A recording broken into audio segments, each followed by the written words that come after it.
Sikap petahana yang mengajukan judicial review atas pasal tentang keharusan cuti kembali diujikan. Hari ini Ahok menghadirkan 2 saksi ahli untuk menguatkan gugatannya terhadap penafsiran aturan cuti tersebut. Satu persatu muncul pergesekan mulai dari lawan yang mencari kesempatan, argumen penggugat yang mudah dipatahkan, hingga menyalahkan kultur politik. Bagaimana sebenarnya substansi dan perkembangan persoalan ini? Kami akan membahasnya bersama Ketua DPD Bidang Advokasi, DPP Bidang Advokasi Partai Gerindra Habibur Rahman. D sama P itu beda banget ya. Ya. Akademisi Hukum Tata Negara sekaligus ahli dalam uji materi Undang-Undang Pilkada Refli Harun dan Kepala Biro Hukum Kementerian Dalam Negeri Widodo Sigit Pujianto. Bapak-bapak selamat malam. Ya, selamat malam. Saya ke Mas Refli terlebih dahulu deh. Intinya Anda mengatakan bahwa cuti itu hak dan boleh diambil, boleh tidak, intinya begitu? Enggak. Gimana?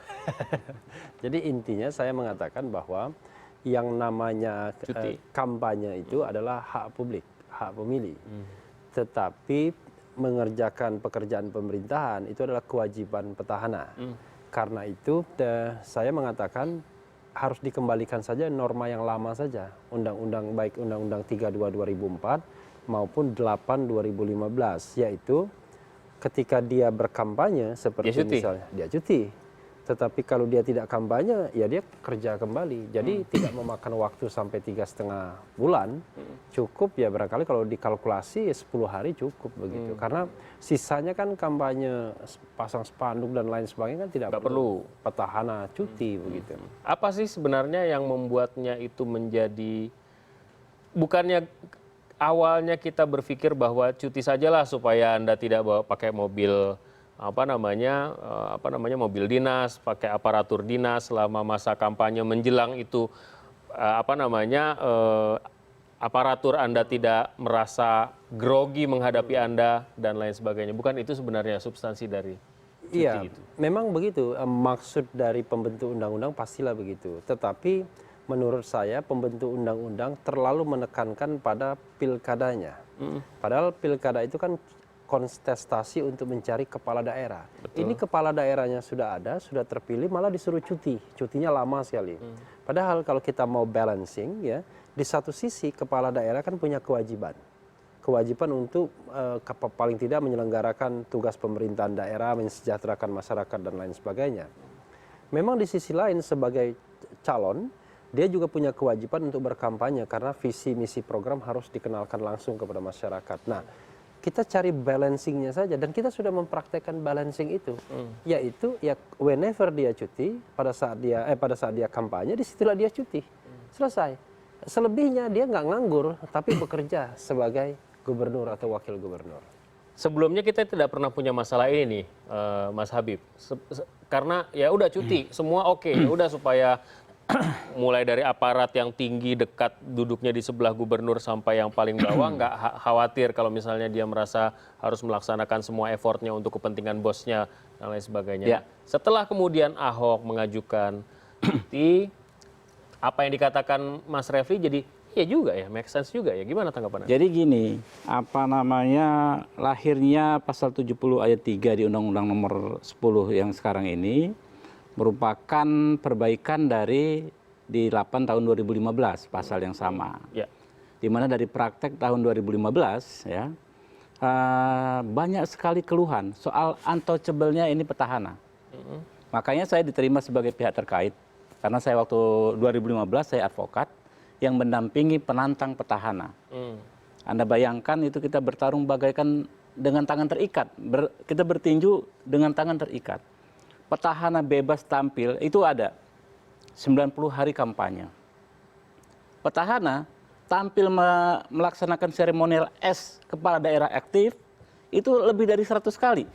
Jadi Anda bayangkan dalam sehari itu dia bisa bolak-balik meresmikan MTQ lah, posyandu lah, pakai uang negara dan pakai fasilitas negara. Kemudian ini perlu juga teman-teman tahu. Di pemilu ini ya, 2-3 undang-undang yang belakangan ini ketat sekali pengawasan terhadap yang namanya jadwal kampanye. Kalau penantang ya, calon yang berstatus sebagai penantang, dia kemana-mana diikutin Bawaslu. Salah dikit kena semprit kampanye di luar jadwal ada pidananya. Gitu. Sementara petahana nggak perlu, dia nggak takut kampanye di luar jadwal. Dia sebagai kepala daerah aktif Bawaslu nggak bisa menyentuh dia. Jadi kalau tadi dikatakan bahwa isu yang diangkat dari kemarin adalah soal perbaikan kinerja Bawaslu, menurut saya itu nonsens. Karena itu tidak terbukti di tahun 2015. Kita mau perbaiki seperti apa, pada akhirnya bukannya kita frustasi, di kondisi seperti ini memang harus ada produk perundang-undangan seperti pasal 170 saat ini. Kalau dianalogikan oleh Pak Ketua MK tadi bagaikan ini, patung polisi di lampu merah itu. Di lampu merah. Jadi mau tengah malam orang juga takut juga, oh itu ada mobil polisi gitu. Kurang lebih agak nyeleneh. Tapi faktanya ketika kultur dan struktur perundang-undangan kita belum ketemu, belum nyambung, ya yang seperti ini masih dibutuhkan. Jadi kalau konsep ideal dirugikan nggak nanti itu pada akhirnya? Artinya begini, kalau misalnya kita ternyata punya petahana, ini kan kita nggak pukul rata. Ada petahana yang baik, yang benar-benar ingin memperhatikan kinerja dan lain sebagainya, tapi pada akhirnya ya cuti saja, apapun yang terjadi cuti saja selama kurang lebih 4 bulan ya, 4 bulan atau 5 bulan, 3,5 bulan. Jadi itu kan kerugian buat daerah yang kemudian harus memberikan hibah wakaf 3,5 bulan pemimpin baiknya itu untuk tidak mengurusi daerahnya. Tapi nanti dijawabnya kami akan kembali sesaat lagi. Tetaplah bersama kami.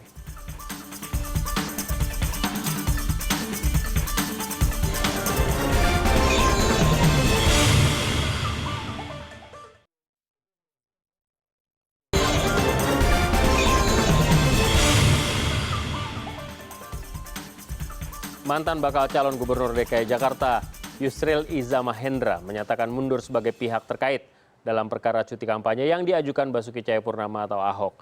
Yusril mengaku menarik diri karena sudah tidak memiliki legal standing. Yusril mengambil langkah mencabut gugatannya karena gagal maju sebagai bakal calon gubernur DKI.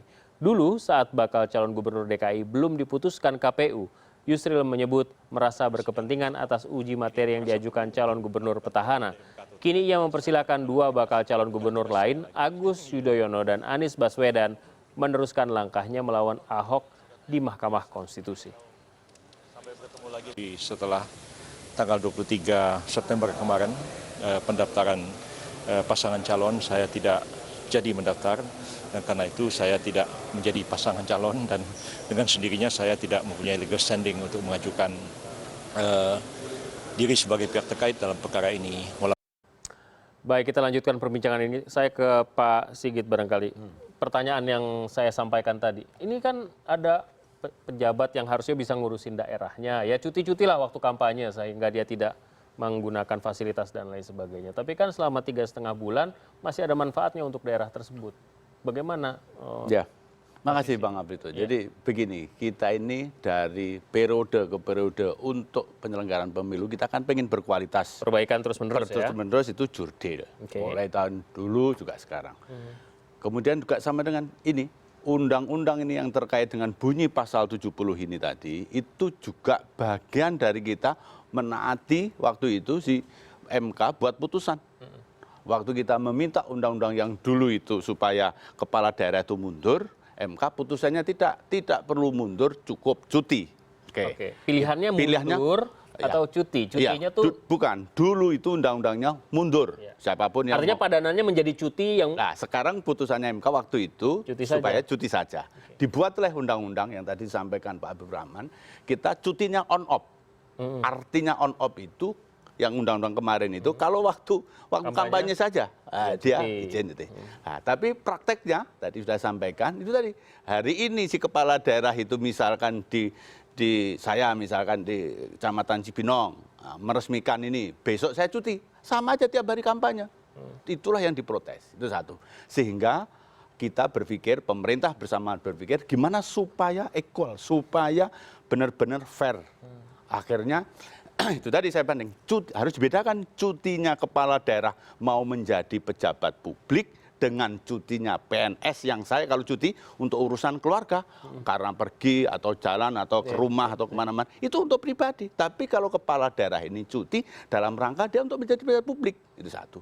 Berikutnya dia itu diwajibkan siapapun calon itu wajib menyampaikan visi misinya secara langsung. Ketika dia tidak dikurangi haknya, artinya gini, tidak dikurangi masa kerjanya 1 periode 5 tahun itu. Dia minta kalau selesai tetap takennya dia itu tadi cuti itu dia masih sebagai pejabat gubernur. hanya dia tidak menandatangani. Ya itu kan sebenarnya dipermasalahkan Ahok sebenarnya. Oke, itulah kalau tidak ada dia pergi sama dengan presiden. Kalau dia lagi cuti di daerah ada beberapa yang bisa. Ini sedang disiapkan Menteri Dalam Negeri menyiapkan peraturan menteri bahwa nanti untuk pelaksana tugasnya ini dikasih kewenangan dia, yaitu yang namanya untuk menandatangani misalkan untuk yang disebut dengan misalkan perda mengenai anggaran. Si Ahok kan bilang, wah nanti anggaran gimana? Boleh, dikasih kewenangan untuk tertentu. Yang lainnya tidak boleh. Itu satu. Wah, kok begitu sewenang-wenang? Tidak. Kita harus tahu, Mas Alvito, kita ini negara kesatuan Republik Indonesia. Yang membuat undang-undang itu pemerintah. Pemerintah itu artinya pemerintah pusat termasuk pemerintah daerah. Saya tidak setuju kepala daerah itu melakukan gugatan kepada ini. Karena itu tadi, ini bagian dari penyelenggaraan pemerintahan. Enggak logis, nggak undang-undang pemerintah kok digugat oleh pemerintah. Jeruk makan jeruk, nggak masuk, nggak make sense di otak. Gimana Bang Refli? Kira-kira gitu. Iya, begini. Kita ini kan memang tergantung bagaimana cara melihatnya, angle. Iya, pasti. Kalau kita melihat angle seperti ini, maka saya katakan kita melakukan birokratisasi politik. Ya, saya termasuk orang yang tidak setuju kalau elected officials seperti gubernur dan wakil gubernur itu kemudian disuruh cuti lalu digantikan unelected official dengan alasan PLT. bahwa kita negara kesatuan. Siapapun bisa menggantikan, tidak. Kalau kita bicara mandat demokrasi, ya hanya orang yang dipilih yang bisa duduk di singgasana tertentu. Presiden, wakil presiden, gubernur, bupati, dan wali kota. Unelected official itu hanya menjadi penjabat ketika yang bersangkutan belum terpilih atau berhalangan. Ini nggak bisa dihitung sebagai berhalangan? Bagaimana berhalangan? Orang tidak berhalangan, tetapi dipaksa untuk cuti lama, ya kan? Undang-undang memang memaksanya. Selama undang-undang itu tidak diubah, memang harus cuti. Kan ini masalahnya sedang diperjuangkan di MK. Kalau perjuangannya berhasil, ya, dengan berbagai perspektif itu, maka kemudian barangkali kan ada jalan keluarnya. Tetapi kalau misalnya ini tidak dikabulkan, lalu Ahok tetap membangkang, nah itu baru namanya melakukan disorder, pelanggaran. Tetapi kalau dikabulkan dan kemudian menang, ya dia punya alasan-alasan tertentu yang bisa menurut saya reasonable, dan saya menganggap bahwa jadi PLT itu sebenarnya PLT itu harusnya nggak perlu ada. Nggak perlu ada, kecuali ya tadi saya katakan, kecuali masa jabatan kepala daerahnya itu sudah habis, belum ada pejabat yang baru, atau dia berhalangan. Ini kan kepala daerahnya ada, wakilnya ada, lalu kemudian dipaksa untuk dia tidak melaksanakan jabatannya. Padahal makanya saya katakan tadi, perspektifnya adalah too much kita bicara mengenai pilkadanya, tapi melupakan bahwa ada kewajiban pemerintahan yang harus dijalankan oleh yang elected official. Oke. Bagaimana Pak Sigit? Jadi tolong juga dibaca pasal 28J Undang-Undang Dasar. Dalam melaksanakan hak asasi manusia dilarang atau taat dengan diatur dengan undang-undang. Artinya kita ini semua punya hak. Betul. Kan gitu tuh? Sama dengan itu tadi. Kalau seandainya, saya kasih contoh ini, gubernur DKI, wakilnya nyalonin, dia nyalonin, sekdanya nyalonin. Siapa? Terus dilarang. Suruh selesai aja. Kalau selesai itu tadi, ada hakim Mahkamah Konstitusi, selesaikan dulu, baru Anda itu tadi. Nggak usah nyalonin. Makanya dikasih kewenangan dia, silahkan kamu nyalonin, tapi dibikin aturan yang seimbang. Itu tadi, dia itu lebih enak menurut saya. Karena apa? Kalau calon yang lain itu, kayak Agus Yudhoyono, dia turun Pak, copot dari TNI-nya. Saya misalkan mau nyalonin gubernur, saya harus copot. Dia itu masih enak, masih hanya cuti sebagai gubernur, cuti itu tidak dipecat. Dia besok balik lagi pisah. Kan gitu ya. Kenapa enggak berani? Wong dia kalau memang bagus, lakukan. Yang berikutnya juga itu tadi, kepala daerah itu tidak boleh menurut saya melanggar pasal 161. Itu tadi dia harus melanggar sumpahnya. Jangan melanggar undang-undang. Ini undang-undang dia melanggar bukan gugatan. Saya sih sebenarnya ingin menanggapi, tapi terserah saja. Gimana? Tanggapi silakan. Boleh aja. Monggo. Lanjut. Jadi begini ya, kalau kita bicara mengenai hal-hal seperti ini, misalnya 28J ini. Ini Bapak nyuruh saya baca konstitusi lah. Memang semua hak human right itu bisa dibatasi ya. Tetapi tentu pembatasannya itu ya harus reasonable ya, harus tolerable dalam putusan MK. Jadi pertanyaannya adalah kita ini sedang melakukan proportionality test, tes proporsional. apakah menyuruh cuti selama 3,5 bulan itu proporsional atau tidak. Nah kalau seandainya dianggap tidak proporsional, maka pembatasan. Apa ukuran proporsional itu? Proporsionalitas itu ukurannya relatif. Iya. Ya, tetapi biasanya hakim itu memiliki ukuran-ukuran tertentu. Sebagai contoh misalnya, Anda memiliki mandat demokrasi 5 tahun. Tapi masa jabatan didiskon 3,5 bulan. Anda memiliki kewajiban untuk mensejahterakan masyarakat, mengerjakan tugas, tapi disuruh tidak bekerja, disuruh nganggur. Nah, apakah itu proporsional atau tidak? Tetapi dengan dalih bahwa nanti Anda menggunakan jabatan dan lain sebagainya. Padahal kalau kita bicara mengenai kekhawatiran adanya abuse of power, saya katakan tadi, ini masalahnya dua hal, yaitu pengawasan, prevention, dan law enforcement, penegakan hukum. Ini yang dalam pilkada dan pemilu tidak jalan. Karena itu ketika kemudian kita mencurigai petahana mau melakukan abuse of power, kita keliru menggaruk di tempat yang tidak gatal. Harusnya pengawasannya diperketat, aparat Bawaslu dan Panwaslu-nya harus lebih garang, kemudian regulasinya dibuat seketat mungkin, sehingga siapapun orang yang ingin melakukan abuse of power itu tidak bisa melakukannya. Ya, karena kalau menurut saya sih dia kemudian bisa didiskualifikasi. Baik, silakan Bung. Kalau saya justru di situ kesulitannya, nggak semudah itu bilang penguatan Bawaslu dan pencegahan, karena secara fisik orangnya sama, itu aja. Dia sebagai calon, dia sebagai kepala daerah aktif. Contohnya saja paling gampang, Pak Ahok ngomong di media. Dia mengajukan gugatan ini sebagai gubernur, bukan sebagai pribadi. Apa urusannya rakyat DKI dengan niat dia mencalonkan kembali staf yang dia bawa, Pak Rian segala macam. Itu tadi dia bilang the staff yang dalam asumsi saya dibiayai oleh negara. Gitu. Tapi kan kemudian sidang ada kepala Kesbang Pola. Sampai segitunya sih, ngitungnya tuh sampai segitunya gitu loh. Enggak, saya mau kasih contoh yang paling gampang kita lihat gitu loh. Di situ saja kita sendiri bingung gitu, apalagi Bawaslu. Apalagi Bawaslu. Nanti ketika misalnya dia mengkampanyekan 5 tahun lagi misalnya program Jakarta, kalau saya gubernurnya begini. Rencana kita 5 tahun lagi. Ini terjadi benar di kasus yang kita tangani. Di dalam website-nya disebutkan rencana 5 tahun kalau kepala daerah itu ini. Itu pelanggaran atau bukan?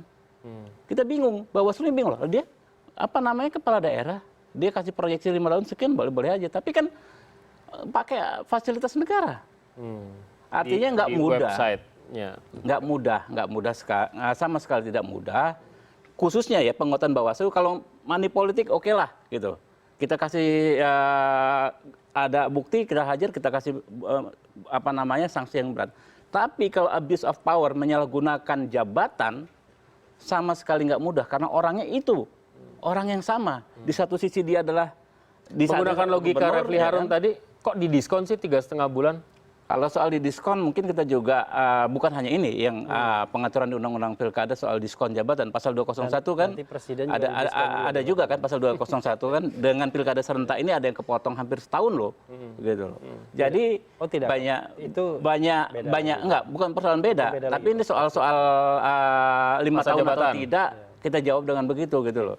Kita akan lanjutkan sesaat lagi, tetaplah bersama kami pemirsa di CNN Indonesia Prime News.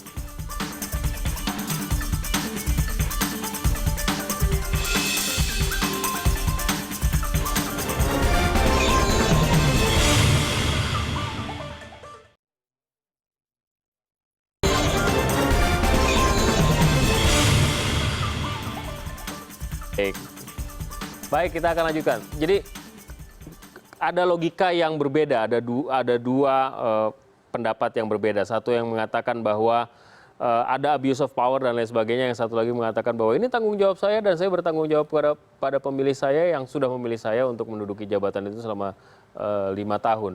Nah, tapi kenapa hanya Jakarta, pertanyaannya itu?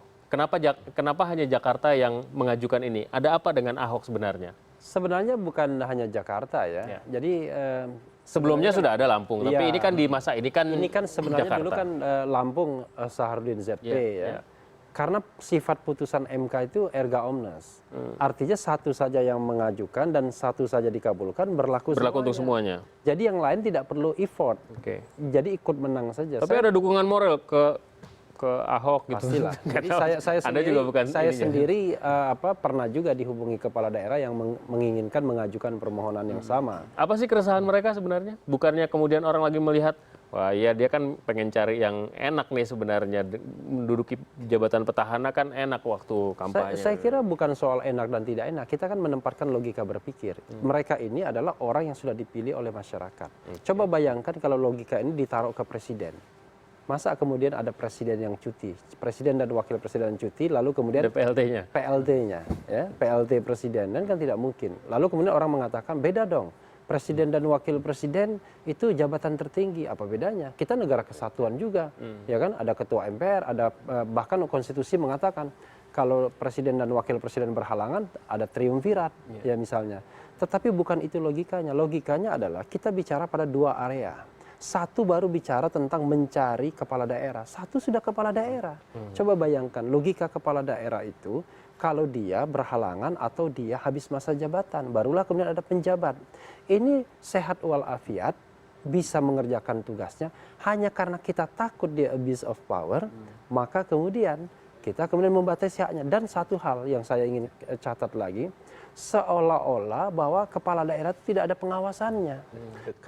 Kalau kita lihat dalam konteks pemerintah dalam pilkada ada Bawaslu provinsi yang akan mengawasi. Konteks pemerintahan ada DPRD. Dan DPRD yang anti Ahok itu lebih banyak. Ada juga cerita begini, koreksi saya Bapak. Ada cerita bagaimana kemudian ini juga jadi tantangan buat PNS karir yang bertugas di pemerintahan daerah, apakah itu level provinsi maupun kabupaten kota, harus turut ikut seperti seolah-olah mengibarkan bendera pasangan calon petahana ini, padahal dia sebenarnya tidak memilih itu. Kalaupun dia nekat pada akhirnya tidak memilih, saya nggak peduli sama keinginan Anda, dia memilih yang lain. Di masa periode selanjutnya ketika menjabat lagi petahana tersebut, orang itu hilang sudah begitu. Betul itu. Itu bagaimana kemudian bisa menjawab itu? Kan itu kan salah satu alasan kenapa kita inginkan agar ini benar-benar objektif dan fair lah gitu. Dan kita untuk itu kepala daerah yang menang maupun yang mau berakhir 6 bulan sebelumnya, saya misalkan Pak Ahok 6 bulan sebelum ini nggak boleh dia pindah-pindahin, nggak boleh. Disposisi. Kemudian yang kedua, kepala daerah yang sudah menang ini 6 bulan belum boleh, setelah 6 bulan baru boleh pindah. Ini faktanya Kedebrakti izin terus dia mau gantiin orang yang dulu lawannya itu. Dianggapnya itu. Itulah faktanya. Sehingga jadi cuti ini harusnya dikembalikan ke konteksnya. Apakah cuti ini melanggar undang-undang dasar yang lebih tinggi ataukah ini bagian tataran yang harusnya cukup KPU? Artinya yang digugat itu harusnya karena tindak lanjut dari 70 ayat 3 itu dilaksanakan oleh KPU. Bisa saya jawab sedikit, PKPU. ya? Kira-kira begitu mestinya. Jadi begini, makanya saya katakan pendekatannya birokratisasi politik gitu ya. Kalau saya terpilih sebagai gubernur dan wakil gubernur, tentu saja saya akan mengangkat orang yang saya percaya. Orang yang bukan menyerang saya, ya, tapi orang yang mengendorse saya. Tetapi saya harus tahu batas-batasnya orang tersebut tidak boleh berpolitik. Kalau dia berpolitik, maka kemudian akan mendapatkan sanksi dari ASN. Kan begitu. Kalau berpolitik mendukung kita, Iya, mendukung Bang kan begitu. Refli gimana? Iya, dia tidak boleh berpolitik. Karena itu saya mengatakan harus ada yang namanya effective law enforcement, penegakan hukum yang efektif.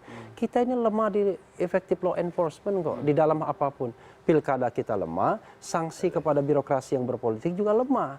Tetapi ketika saya menjadi kepala daerah, saya mau memilih menempatkan pejabat saya di dinas mana, ya itu kan preferensi saya.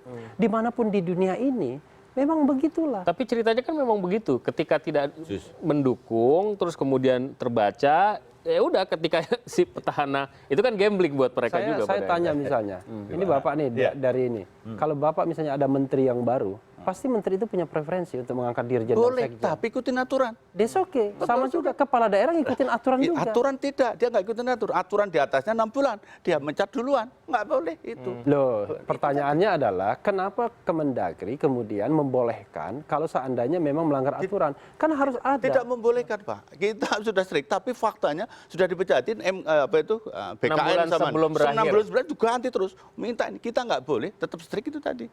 Ya, Banyak, that's Pak. okay. Artinya kan ada katup pengamannya gitu loh. Dan kalau soal tadi disampaikan abuse of power, pasti jelas kepala daerah itu. Tiap hari kampanye, Pak. Nggak ada yang nggak kampanye. Kenapa harus takut? Kalau saya kepala daerah, saya nggak takut 3,5 bulan. Bukan itu diskon, tidak diskon. Dia tetap menjabat sebagai gubernur. Besok selesai dikasih diteken dia sebagai gubernur 5 tahun. Harusnya begitu supaya ini fair. Nggak fair yang satu datang rapat-rapat terus Jadi tidak tepat juga kalau apa namanya Pak Refli tadi bilang kita ini sedang membicarakan bagaimana mencari kepala daerah, tapi ini kepala daerah yang aktif ini nggak kita bahas. Justru perlindungan terhadap praktek abuse of power juga perlindungan terhadap institusi pemerintahan daerah yang sekarang efektif. Gitu. Kalau karena yang diselewengkan ya kekuasaan pemerintahan daerah yang saat ini. Nah itulah saya kira ya, negara dan lain sebagainya. kegagalan kita adalah ya makanya kita ini bicara mengenai bagaimana kita membuat pemilu yang luber dan jurdil. Untuk itu ada perangkat-perangkat yang sudah kita ciptakan, mulai dari KPU, KPUD, Bawaslu, Panwaslu dan lain sebagainya. Itu maksudnya adalah mereka memastikan agar pelaksanaan pemilu ini luber dan jurdil. Lalu kita tidak trust them, kita tidak percaya mereka bisa melakukan itu. Lalu kemudian kita mencari cara lain, mencari area bukan lain. begitu. Sebentar, mencari area lain karena saya nggak akan percaya kok dengan Bawaslu-nya, KPU-nya. Kalau kita tidak percaya dengan KPU dan Bawaslu, carilah KPU dan Bawaslu yang baik, yang efektif, yang tegas dan lain sebagainya. Kan begitu. Ya akhirnya kan bulat juga kalau begitu kan. Jadi dalam sistem kembali lagi. Tentu kita juga bilang siapa yang mau yang nggak bilang membangun sistem siapa. Kita juga saya juga mau membangun sistem gitu kan ya. Tapi kalau dibolak-balik alasan bahwa percayalah Bawaslu dan lain sebagainya, kembali ke analogi tadi soal patung polisi yang disampaikan Pak Ketua Mahkamah Konstitusi tadi. Benar ada peraturan dan lain-lain sebagainya, tapi ketika culture kita belum sampai ke situ kita nggak bisa seidealis itu. Relativity itu. Nggak apa-apa. Jadi Pak Alvi itu fakta. Apa itu? Relativity menurut dia, tapi menurut saya fakta. Silakan Dan itu saya alami. Mohon maaf. Silakan Pak Rafli berpendapat begitu. Saya ini PNS ini pelakunya, dan saya tidak itu. Tidak kanan kiri, tidak blok sana, tidak blok ini. Ini juga bagian dari perubahan-perubahan. Setiap gimana nih pasal ini baiknya ke depannya kita atur lagi gini. Dulu on off ternyata itu tadi. Barikan ini kita gugat lagi. Tapi ada faktor DPR juga di situ kan. Kemendagri kan juga bercounterpart dengan DPR soal bikin undang-undang kan. DPR kan punya kepentingan politik gitu. Jelas memang lembaga politik pasti itu tadi. Cuman kita kan kepengen mainnya politik itu yang fair. Yang fair menurut rakyat kita selama ini, rakyat diwakili oleh DPR itu bahwa kalau kamu jadi incumbent pejabat, ya mundur dulu. Gimana kamu nggak mundur, kamu di daerahmu situ pasti saya nggak masuk akal, logika hukumnya nggak masuk akal. Kalau saya hari ini ke Kebon Jeruk nggak sebagai gubernur rapat itu ngadain ini, besok kampanye cuti, baru kampanye. Yang dimasalahkan sebetulnya kalau Pak Harun tadi setuju cuti, tapi cuti on off. Pertanyaannya cuti itu kan ditanyakan bertentangan nggak? Ahok maunya nggak gitu, Ahok maunya seluruhnya saya nggak mau cuti saya. Ada hal lain begini Pak. Ada hal lain Pak. Standing saya dari awal kan artinya nggak pas. Bapak kan udah jelas standing saya dari awal. Saya tidak setuju dengan permohonan Ahok, ya. Tapi saya tidak juga setuju dengan yang dituliskan dalam undang-undang. Makanya kemudian saya mengatakan cuti itu on off. Karena sebenarnya dari 3,5 bulan itu nggak banyak kok yang langsung turun ke lapangan. Paling yang turun ke lapangan itu ya paling sekali, 2 kali, 3 kali sampai 10 kali. Mohon maaf saya potong. Jadi dari segi cuti kalau begitu Pak Rafli itu tidak memasalahkan pasal 7 ayat 3 hanya cuti. Dia mintanya on off. Kan gitu ceritanya. Berarti tidak bertentangan dengan atasnya. Kalau yang diminta on off itu diatur di PKPU. No. Gini. Kalau beda. Karena itu masa kampanye. Ini korban yang ngomong nih. Jadi gini. Korban yang nggak punya legal standing lagi. Jadi gini. Dari segi pelaksana, kalau di undang-undang KPU ya, undang-undang pemilu sudah berapa undang-undang ini, pelaksana itu bukan hanya calon, tapi tim kampanye, kemudian peserta kampanye dan lain sebagainya. Dari segi jenis kampanye itu bukan hanya rapat akbar, ada pemasangan iklan, ada pemasangan alat peraga, dan di situ semuanya sangat rawan terhadap kita abuse. masih ingat waktu dulu bagaimana billboard kosong bertaburan wajah petahana. Ya itu yang terjadi. Saya kemarin waktu Lebaran Haji nonton film Dono Kasino Indro. Tiba-tiba muncul foto Pak Ahok, iklan Pak Ahok. Mari kita dukung film Indonesia. Mungkin Pak Ahok nggak tahu ya Pak ya. Kita nggak tahu ya. Tapi belum kampanye tuh. Belum. Apalagi kalau kampanye nanti ada Pak Ahok ngajak imunisasi, ada Pak Ahok ngajak bayar pajak, ngajak buang sampah. Bapak, waktu kita terbatas. Ini sidangnya satu lagi. Jadi gini, Kalau kita bicara tentang sistem teori pemilu dimanapun di dunia ini, begitulah petahana. Dia selalu memiliki keunggulan komparatif, tapi pada saat yang sama dia memiliki kelemahan. Kalau dia baik, ya maka kemudian itulah kampanye bagi dia. Tapi kalau dia lemah, maka akan mudah dieksploitasi. Jadi sebenarnya itu fair juga gitu. Beda sama yang petahana, dia belum punya prestasi, tapi belum punya kelemahan yang bisa dieksploitasi. Sedikit Ya, saja. ya. Jadi gini, Pak Ahok itu juga nggak konsisten. Dulu dengan Voke dia ngotot supaya, hei Voke kamu kalau nggak cuti, DKI ini mau jadi kayak apa? Contoh dengan yang lain. Artinya dia nggak konsisten sebagai negarawan itu. Itu yang saya bilang. Oke. No, kita tidak Rasanya tidak sesederhana Iya, dengan artinya memperkuat Bawaslu. kita tidak sesederhana personal. itu. Ya, Ya, ya. Kita juga nggak bisa judgement kualitas gini, Bawaslu rendah dan lain sebagainya. Saya harus tutup Kenapa dialog kita ini. lemah? Karena kita melihat nggak bisa Ahok. kita- Itu tidak Terima lemah. kasih Bapak-Bapak. Ini sidangnya masih ada kan minggu depan. Kita akan lihat nanti hasilnya seperti kita apa lihat hasilnya, ya. dialognya akan kita lanjutkan di sana.